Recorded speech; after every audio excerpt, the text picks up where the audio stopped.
guys, and welcome to another battle report.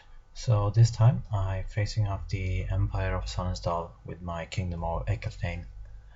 And we start by his army. He got, first of all, to the right, he got a vanguard unit of Reiters, veteran upgrades, and a champion with repeated pistols, so they shoot really good. Then he got a unit of Imperial Gods with great swords, 25 of them. In there he got a preacher. And then he got a unit of heavy infantry with spear, who are detachment. Next to that he got his volley gun, and then he got a unit of veteran handgunners. In there he got a engineer with a repeater handgun and a level 3 Path of Wilderness. He got the signature spell, Swarm of Insect, and Monstrous Transformation, as well as the Dispel Scroll and the Skull Splitter bow. Behind that he got a Hurricane. For his other flank he got a big unit of Helvedirs. In here he got a preacher, and as well as his BSB. I think his general were with his Imperial Guard and is a commander. And then he got a unit of spearmen with a level 2 fire wizard on a horse joining that unit. And in that forest he got a mortar, and that's his list. As you can see, we played normal deployment, and you can see in the field in the middle, the coin there is the whole line as a secondary objective. So for my list, he dropped everything pretty early so I could deploy as I wanted. First off, I got a unit of Peg Knights, only devastating charge upgrade. Then I got a Lord on a Hippogriff because it's cool. He got the Dragonlance and Virtue of Might. So when he charged, he got 5 attacks, strength 8, doing D3 wounds, and for every unsafe wound he does, he gets another attack, so he can get like 10 attacks, D3 wounds, as well as a breath weapon, so he's pretty killy. I also have Blessed Script and Lucky Shield on him, so ignore the first hit and minus the multiple wounds are halved, so that's really nice. Then I got a what do they call, Castellan, which I joined into a unit of mounted yeoman, so he gets fast cap, so he can vanguard forward. And then I vanguarded my mounted yeoman behind the hill because I don't know what I want them to do, and I want my Castellan to go up and take out his mortar, hopefully turn 2. Then I got a lance of Aspiring Knights. In there I got one on my caster and the one with the scroll. I then got for my other flank, in the middle there you can see I have a peasant bowman unit with a great reliquary in it. My plan there is I have 2 trebs within 6 inches of that to give the trebs blessing, so if you want to shoot cannonballs at them I will get a 5 upward and a 4 wounds, so they can probably hopefully win a shoot out versus some cannon or something. So that I think is a good combo, which I cannot take credit for unfortunately because I stole it from someone. And then I got a unit of Aspiring Knights with out the range of 24 inches of his volley gun. Actually every single one of my units are without 24 inches of his volley gun. In there I got 2 Castellan, one with Maricrest 1 and another Lord, and he got the Blessed Sword and Virtue of Renown, so he got the Heroic Killing Blow, Real to Wound, and Divine Attacks, so he can strike through the most if you want to. He also got Talisman of Roland to give them some extra protection from non-magical shooting, and that's him. Next to them I got 4 Grey Knights with a banner and musician, 5 vanguarded mounted yeomen. My hope is he will use his Rider to shoot at them, not my knight, and a unit of Aspiring Knights with 1 more on my caster with 2 more Arcane Lore, and my BSB who only got the horse upgrade.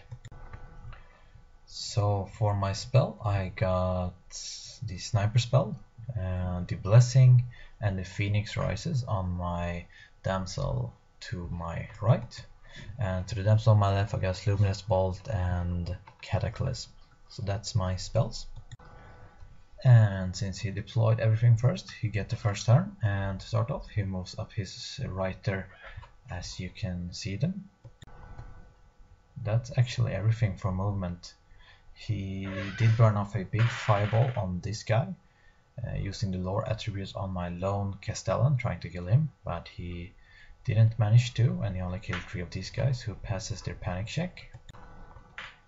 In the shooting phase, this Writer unit managed to kill off 4 of my mounted yeomen, but my BSB and Grey Knights were next to it, so they got a 9 leadership rerollable, so there wasn't anything to worry about, so he sticks. I think his wizard uses his special Skull Splitter bow to kill out this Castellan. And his mortar tried to hit my aspiring knights, as you can see there on the picture. It scattered off though and killed both of my mounted yeomen. So here I managed to take out most of my chaff in the first turn, unfortunately. Well, for my turn, you can see his Writer are running there. Basically, I have a flank charge with my whole knights unit, so I thought it would be nice to just charge them in. He cannot do standing shoot them. Or I could just send out a Castellan to charge into the flank, and hopefully he will stick and I will break them and run them down. But the problem there was he might kill my Castellan, so that isn't too good for me. So I decided to charge it with my whole lance, and he will flee through the impasse terrain. He lost 2 of his Writer, and that's it good enough because I get rid of them. He will rally next turn, but what can you do about it? Other movement, I didn't do too much. I pushes up my Peg Knights and my Lord on a Hippogriff to the right. But the most important thing, I did manage to land a Treb onto his volley gun, so now that thing is out of the picture. I can push up my line a bit. Well, our armies doesn't seem to move too much. You can see here he have pushes his spearman and his halberdier unit backwards away from my lord and peg knights, but that's basically what he did on this flank. Well, for his turn, on this flank I have pushed up this lone mounted yeoman, and his Writer are moving to take care of him. Well, not a lot happened in the shooting phase. He did push through a Swarm of Insect spell onto my Treb, managed to do 3 wounds to that. And I had pushed forward my bowmen a bit, so they were able to shoot at his Hellblaster if my Treb couldn't kill it. But it also made his handgunner be in range of the archer, and they make short work of this peasant bowman, unfortunately. And of course here his Writer make short work of my fast cab, no shocking there. And for my turn 2, I'm pretty much setting up the charge. First of all, I take one of my aspiring lands to stop his Writer from moving around that impasse and get behind my lines. He can move outside of the lands if he want to, but then he would be pretty much out of my backfield, and I can just push my knights forward. I also set out my Grail Knights and my Realm Knights to do a charge next turn into something nice, because his wall gun is gone, so I can push them up without taking too much casualty, except for some of the handgunners, but you cannot get everything you want. As you can see on this flank, my Peg Knight charges his mortar. My Lord just flies to his flank, threatening him, and I'm pretty much stay away with my aspiring knights, causes his halberdiers unit, I cannot handle them. at the moment I need to get off a Cataclysm onto them or something. Well, unfortunately in combat I did for the second time in this game failed to cast the Cataclysm spell onto his Halberdiers. Unfortunately, but shit happens sometimes. The Trebs gathered off. I think one of them actually misfired and lost a wound.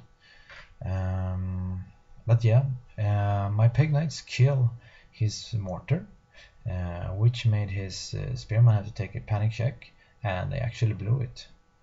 I think they got Leadership 7 rerollable, but they couldn't make it, so they running away from my Peg Knights. Well, for his turn 3, not a lot of noticing things happened actually. He killed some of my knights with shooting, some of my Morelmas with his handgunners. His spearman rallies, he pushes up his Imperial Guard, and he's trying to move to the flank of my aspiring knights and kill one in shooting. But yeah, that's it. So for my turn, I saw a golden opportunity because my Grail Knights and my Realm Knights could charge his spearman there, and they will then overrun into his handgunners unit, and I will use the Grail Knights to chaff up his Imperial Guard. But yeah, things didn't go as planned, cause this is what I rolled for my Realm Knights charge distance. I think I needed a 3, which is such ridiculous. I failed the charge. Yeah. But this will come into an interesting discussion, cause do you want to take a champion? My reason for not taking it is that you lose the Lookout Sir ability, and since most players have like some missile spell and maybe a cannon, they could easily just snipe out your character if they needed to. So I dropped the champion from my knights, and yeah, I have to take the consequences for that. On the other flank, things look much better. I fly my Hippogriff Lord in front of his Hyrcanum. If you want, he can charge me. I think I would, with my breath weapon and the Hippogriff, I will be able to kill the thing without questioning. If it's not, I will just charge something else, maybe his handgun or something. But that's the plan with my general. And the Peg Knights just fly out of the arc of his Halberdiers. I pushes this knight up into his flank to surround his army as much as I possibly can. And well, thankfully for me, his spearman unit actually broke. I won on combat rest, he couldn't do any wounds to me. I get off blessing on my Grey Knight, so I get a 4-up ward. So he couldn't do anything to me. I killed some Empire Spearmen, and I run them down. And over to the Empire turn 4. So for his turn, I realized my mistake. I couldn't really flee if his Imperial Guard charges my Realm Knights in the front, because I will bounce across that impasse terrain and I couldn't land behind the Treb, so that would kill my Lord, so I just had to hold for the charge. But then his Rider actually flank charged me, and I chose to flee from that. We talked about it later, and he realized that it was a big mistake, because then I could just flee.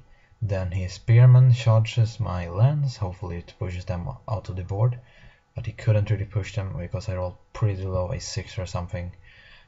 So my Lord's lands is still on the board, thankfully, and I love the fact that I don't lose blessing from fleeing. So that's what happened with my Lord's lands. And you can see here that his Hyrcanum charges my Hippogriff Lord, and I just slaughtering that thing. And he have turned his Halberdier to hopefully charge my Lord next turn, but now my Lord is free, so he will probably just go into the... we will see what he will do. But anyway, that's basically what he did for his turn. So for my turn, first my Peg Knight charges handgunners in the flank, and he chooses to flee, then my peg knight's redirected into his fire wizard, and he chooses to flee. And then basically, since both of them fled from my peg knights, I could actually choose who to charge, and I will just charge his handgunner now, and my aspiring knights will charge his wizard and hopefully be able to catch them. I did not choose to flee charge with my general, because if he would fail to charge, he will end up in front of his halberdier, and that wouldn't be good. I need to get him out of here because he's a lot more points than those 3 peg knights. So well, this is how everything looks after movement. My lord have just jumped over his halberdier unit. My lord's lance rallied. My peg knight charges and catches his handgunner. My grail knights moved around, and my aspiring knights just failed to charge into the wizard. But since the wizard now is fleeing, he will rally on his turn, and then I will be able to charge him with my peg knights. So that will be enough issue for me. So for his turn, yeah, his wizard rally, his rider moving up to take care of my trap. This is turn 5, and his greatsword are pushing towards the center objective. But that's basically it. He don't really have much to do actually. Tried to cast some spell, but I stopped it, or he failed it, or whatever. So over to Kingdom of Aquitaine, turn number 5. So for my turn 5, basically what I do, I try to keep my position. My Grail Knight charges the rear of his spearman. He chooses to flee. Then I just my aspiring knight charge his spearman. He chooses to flee. My Grail Knight charge the spearman, and he fled again. And he landed in front of my aspiring knights, and I was able to catch them. And my peg knight charges his wizard, who also fled, and he didn't flee off the board, and I did manage to catch him, so they are out of harm's way. And that's basically it for my movement. I have it played it like I will be able to just throw in my 3 lances into the center objective if I need to do the final turn. He will unfortunately be able to charge my Grail Knights and probably kill them with his halberdier unit, but that's basically what he can do for securing the objective. But of course I got a miscast. I didn't throw too many dice. I got the blessing off of my Grail Knights. My lance exploded, and yeah, they fled, unfortunately. Hopefully they will be able to rally next turn, but now I cannot use them to secure the objective in the middle, unfortunately. So for his turn 6, this is what he did. He tried to move close to the objective with his greatsword, but he couldn't. His halberdier unit charges my Grail Knights in the flank, and if he overrun far enough, he will be able to be within 6 inches of that objective in the middle. So I will hopefully hope he cannot overrun far enough. Well, his rider charges my trebuchet, and if he do a long overrun, he will be able to hit my flank of my Lord's Lance. So that's not good for me, because then he will have locked up 3 of my 4 scoring units from the objective, and he will have 1 at the objective, so that's not good. Then we will tie for the objective points, unfortunately. And unfortunately for my case, he made that overrun and hit the flank of my Realm Lance, so they cannot do much. Hopefully just kill off the rider unit in my turn 6.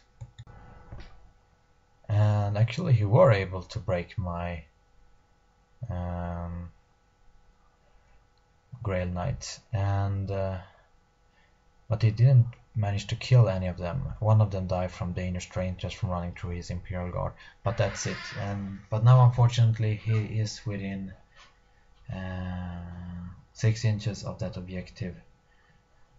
So that's it for his turn 6. So over to the Kingdom of Aquitaine, turn 6. So well, this is the final picture of the game. Basically what happened, I thought about charging his halberdier unit with my Hippogriff Lord, my Peg Knights and my Aspiring Knights, so that I will be able to just hopefully break them and secure the objective that way. But my Aspiring Knights would have to charge to that field, which would cost them dangerous terrain test, and that isn't good for them. And then maybe I would have lost some in combat, so I wouldn't be able to break his steadfast. And if I was even more unlucky, he will be able to break me if I would be crap, cause my lord have a pretty long charge and my peg have a pretty long charge, so it's better to keep it safe. I move up my wizard to be able to 6-tide cataclysm at him, but I fail the spell. And my Beast unit rally, which is nice, and my Grey Knights rally, which is also nice. We only see 50 points for them. And you can see there his Reiter unit broke, only one dude remaining, cause one died from dangerous terrain test to run over that skull, so I get full point for the Reiters. And when we countering up, I think I beat him by 15-5 or something like that. I'm not really sure, I have forgotten the score, to be honest. But it was a fun game, a game that could have gone much worse if you haven't done the mistake with his Reiter flank charging my Lord's Lance. But anyway, it was a fun game, and yeah, I hope you enjoyed it. If you have any questions, post them below and I will try to answer them as soon as I can. Feel free to like and start subscribing. Have a nice one.